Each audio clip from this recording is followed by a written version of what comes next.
काय झालं?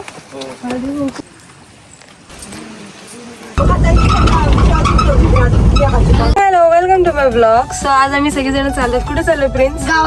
गावाला चाललो. आणि प्रिन्स पण 4 दिवस साठी यश आमचा मच्छर मारतोय कारण गाडीत खूप मच्छर मी पण मारतोय. आमच्या संध्याकाळी हे बघा माझ्याकडे काय घेत. सो आपण भेटूया डायरेक्ट गावामध्ये. सकाळी पोहोचल्यावर. तब तक के लिए सकाळीच्या बाय बाय.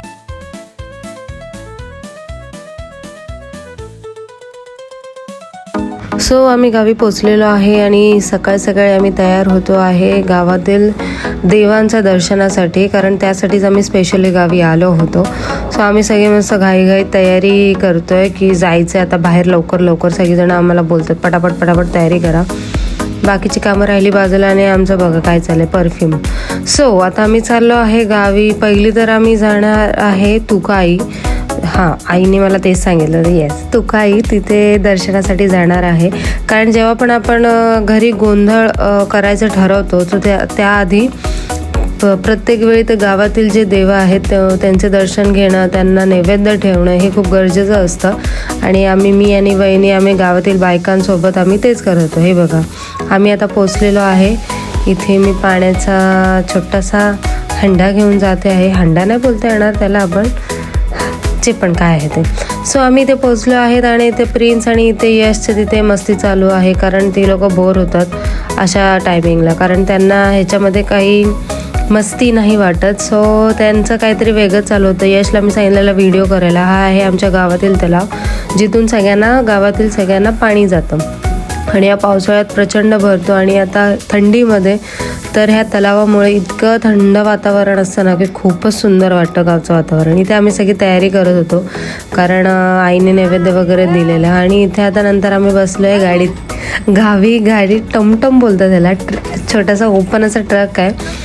इथून आम्ही जाणार होतो पद्मावती. तिथे गावी सगळे पदामती आई असे म्हणतात, पद्मावती देवीला. आम्ही सगळे चालले मस्त तयारी करत, हसत खेळत, मस्तपैकी आस्वाद घेत सगळ्याचा. कारण आपण कधीतरी असं ठिकाणी बसतो, रोजच आपण काय अशा ठिकाणी जात नाही. प्रिन्सला तर खूपच मजा येत होती कारण हा त्याचा एक्सपिरियन्स खूप छान होता.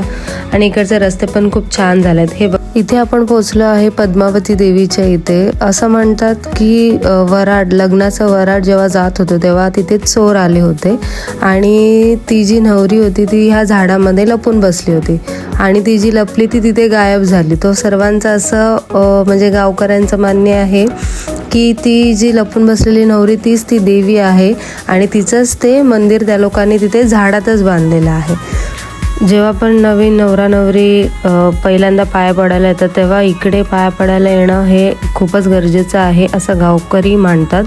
किंवा प्रत्येकाचं असं मान्य आहे की ही देवी खूप प्रभावी आहे आणि हिच्याकडे जी पण काही तुम्ही इच्छा मागाल ती नक्कीच पूर्ण होते.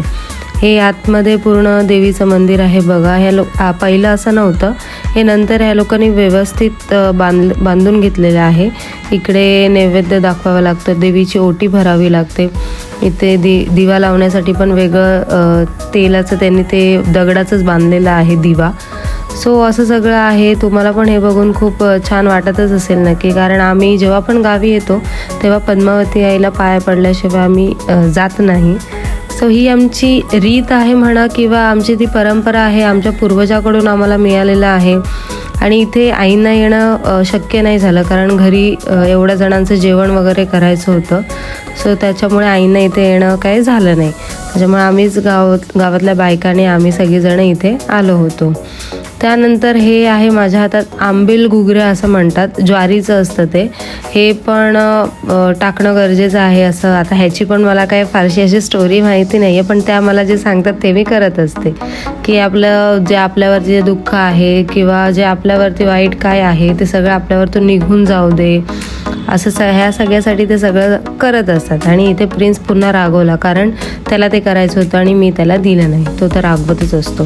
हे बघा माझं इथे झालं कारण पूर्ण तुम्हाला ते पूर्ण मंदिर पूर्ण फिरून यावं लागतं आणि लांब लांब हे टाकावं लागतं, जवळ तुम्ही नाही टाकायचं असतं. आणि इथे प्रिन्स आणि नाना इथे खेळतात आहेत कारण प्रिन्सला इथे झोका घ्यायचा होता. आणि नाना इथे त्याला करून दाखवतात, हे बघ हे असं करायचं. आणि प्रिन्सला काय ते जमत नव्हतं ॲज युजल. सो आम्ही नंतर इथून आलो चैतोबाच्या इथे. चैतोबा पण हे सेवागिरी महाराजांनी चैतोबासाठी इथे जागा दिलेली की तुम्ही इथे स्थानापन्न व्हा. सो इथे त्यांचं ते मंदिर आहे. रथसप्तमीला ह्यांचा पण रथ पूर्ण गावातून निघतो. इकडे एवढं सुंदर वातावरण आहे. आम्ही ते स्पेशली फोटो काढण्यासाठी येतो कारण खूप सुंदर वाटतं हे सगळं बघून. हा इकडच्या थोड्या पायऱ्या काय एवढ्या जास्त नाहीत, थोड्याच आहेत, पण आपण एवढं चालत नसल्यामुळे मी खूपच थकली होती. हा असं माझं होत होतं. सो तुम्ही बाकीच्या नजाऱ्याचा आस्वाद घेऊ शकता. माझ्याकडे थोडं दुर्लक्ष करा. इथे पण आम्हाला येणं गरजेचं असतं. इथे पण नैवेद्य दाखवायचा असतो. इथे पण तुम्ही पाय पडायचा असतो, नारळ फोडायचा असतो, कारण आम्ही घरी गोंधळ घातलाय. सो त्याच्यामुळे हे सगळं करणं आम्हाला मस्ट आहे आणि गरजेचं आहे.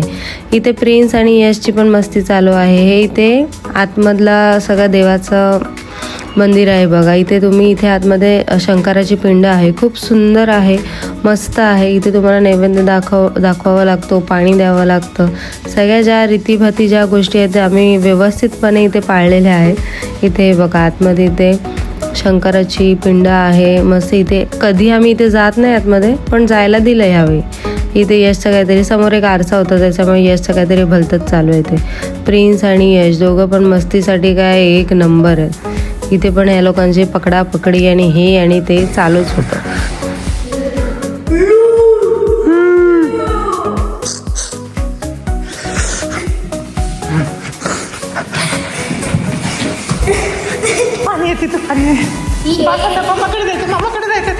त्यानंतर मग आम्ही इथे पण व्यवस्थित नैवेद्य दाखवला. नैवेद्याला पाणी, अगरबत्ती वगैरे सगळं आम्ही व्यवस्थितपणे केलं आणि त्यानंतर आम्ही इथून पण निघालो कारण बाहेर जाऊन आम्हाला अजून नारळ फोडायचा होता, अजून आम्हाला परत घरी जायचं होतं, खूप काही गोष्टी होत्या. सो फटाफट आम्ही करत होतो. ह्याचं काय इथेच जाऊ दे. सो आम्ही परत इथे खाली बघा आहे इथे नारळ फोडायची ते वेगळी ह्या लोकांनी जागा करून दिलेली आहे की तिथेच तुम्ही जाऊन नारळ फोडू शकता. सो इथे नानांना मग आम्ही सांगितलं होतं की तुम्ही नारळ फोडा वगैरे हे सगळं चाललं होतं. इकडे तुम्ही इतकं सुंदर वातावरण आणि इतकं मन प्रसन्न करणारं वातावरण आहे ना. आम्ही जेव्हा पण येतो ना तेव्हा आम्ही इथे खूप वेळ बसतो, मस्त गप्पा मारतो कारण इकडचं वातावरण तुम्ही गरमीच्या सीझनमध्ये जरी आलात ना तरी इकडे इतकी थंड वारा आणि खूप सुंदर असं मस्त वाटतं.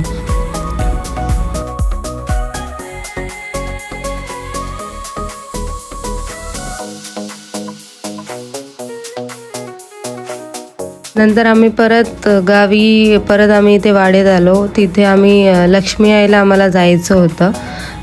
पद्मावती आईच्या दर्शनासाठी जाण्याआधी तुका आईला जावं लागतं, त्यानंतरच आपण बाकीच्या देवांचं दर्शन घेऊ शकतो. मग इथे आम्ही लक्ष्मी आईला चाललो आहोत. पहिला इकडचा रस्ता थोडा खराब होता पण आता एकदम थोडाफार व्यवस्थित झालेला आहे.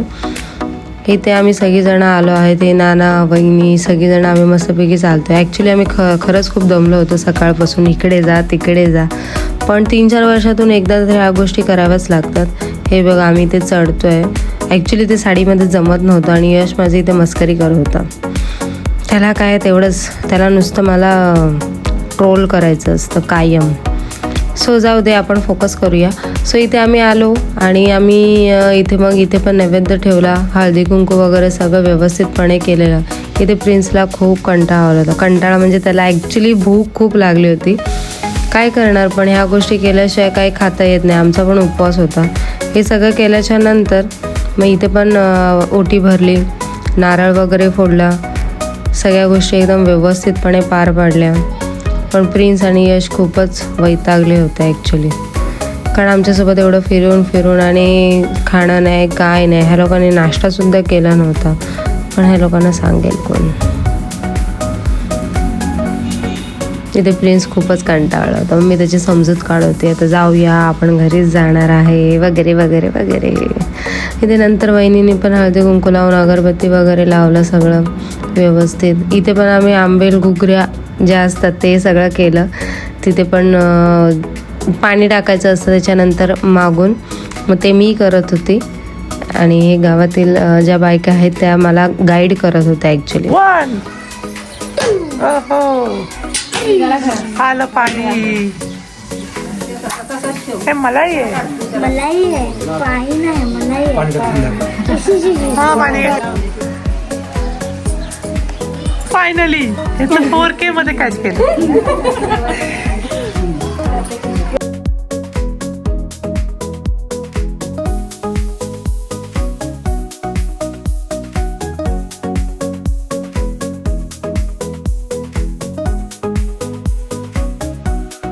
गावामध्ये अजून 2 मंदिर आहेत, मग तिथे पण आम्ही आलो होतो. तिथे पण व्यवस्थितपणे दर्शन घेतलं, नैवेद्य ठेवला, सगळं काही व्यवस्थित नीटपणे पार पडलं.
नंतर आम्ही गावातील देवीचं पण दर्शन घेतलं, त्यांना पण नैवेद्य दाखवला, व्यवस्थितपणे सगळं काही करून घेतलं.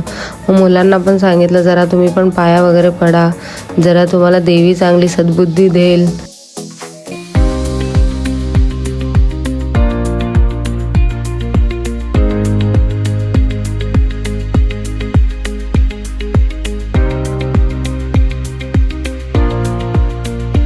दर्शन करून झाल्याच्या नंतर सगळं व्यवस्थितपणे केल्याच्या नंतर आम्ही चाललो मग घराच्या दिशेने, कारण मुलं खूपच थकली होती आणि आम्ही सुद्धा. मग आम्ही घराच्या दिशेने चाललो. इथे प्रिन्सची मस्ती काय संपत नव्हते. मग घरी गेल्यावर बघतो तर सगळीजणं मस्तपैकी जेवणाच्या मागे लागलेले, कारण पोळ्यांचा स्वयंपाक होता मेन म्हणजे, कारण पोळ्यांचा नैवेद्य असतो.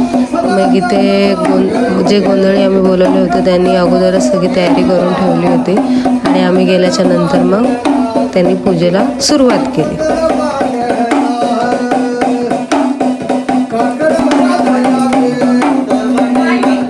आईंच्या हातात परडी आहे, त्याच्यामुळे परडी असल्यामुळे ते ह्याला पोत म्हणतात. पोत ते माळ या सगळ्या गोष्टी त्यांना घेणं आणि त्या सगळ्या गोष्टी रीतीभाती करणं त्यांच्यासाठी ते खूपच त्या असं समजतात की खूप माझ्या वाटेला हे आले ते खूप मी बहुमोलाचं मानते ह्या सगळ्या गोष्टी. त्याच्यामुळे त्या खूप रीतीभाती एकदम व्यवस्थित आणि नीटपणे त्या करतच असतात कायम, आणि त्यांच्याकडूनच आम्हाला ही सवय लागलेली आहे की देवाचं करणं म्हणजे एकदम व्यवस्थित. त्यानंतर सगळं कार्यक्रम झाल्याच्या नंतर रात्री आम्ही डिसाईड केलं की थोडेसे पत्ते खेळूया. आता पत्ते काय आम्ही चौघामध्ये तर खेळू शकत नाही, सो नितीनने हा गेम काढलेला. कोणता गेम? हा भिकारी समथिंग, राजा भिकारी. सो एक एक पत्ता टाकायचा आणि ज्याचा जो मोठा पत्ता असेल तो त्याने घ्यायचा. सो असं सगळं आम्ही गेम खेळत होतो. प्रिन्सला पण खेळायचं होतं, ह्याच्या आधीच तर मी आऊट झाली होती कारण मी पटकन आऊट झाली. 40 2 का 10 2 का 1000. प्रिन्सला टेन्शन आलं, बिचारा एकेवर. आणि सगळ्यात इथे चीटर कॉक कोण मध्ये? हे this man is a cheater cock. और प्रिंस को आ गया टेंशन, इतना टेंशन एग्जाम का भी टेंशन इतना नहीं लिया. एक्झामचं पण एवढं टेन्शन नाही घेतलं प्रिन्सने, टेन्शन